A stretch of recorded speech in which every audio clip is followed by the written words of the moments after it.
అండి. మనమైతే food colour గురించి తెలిసిందే, బయట ఎంత కెమికల్స్ వేస్ట్ చేస్తారో అదే మనము కెమికల్స్ వేయకుండా ఇంట్లో ఎలా చేసుకోవాలో చూద్దాము. అది ఇంట్లో స్వీట్స్ చేసుకున్నప్పుడు వేయడానికి మాత్రమే. ఏంటంటే ఇప్పుడు మన పిల్లలకు పెడతాం కదండి, మనం చాలా హెల్తీగా పెట్టాలని చూసుకుంటాం. సో అలా నేను ట్రై చేస్తున్నాను, చాలా సక్సెస్ఫుల్ అయ్యాకనే మీకు పెడుతున్నాను. ముందుగా నాన్ స్టిక్ ప్యాన్లో కొన్ని వాటర్ అండ్ షుగర్ యాడ్ చేసి మొత్తం బాయిల్ కానివ్వాలి, దగ్గరికి రానివ్వాలి. సో దీంట్లో కలర్ ఏముంది అనుకుంటారా, చూడండి నేను ఫుడ్ కలర్ కొంచెం స్వీట్తో చేసుకున్నాను.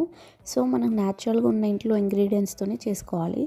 సో ఇదైతే వాటర్ మిలన్ పల్ప్ అంటారు కదండి. సో జ్యూస్ చేశాక మనం స్ట్రైనర్లో వేసుకున్నాక వచ్చే పల్ప్ని ఇందులో వేసుకోవాలి, కడిగి వేసుకోవాలి. సో దాంట్లో అనేది టేస్ట్ ఏమి ఉండదు.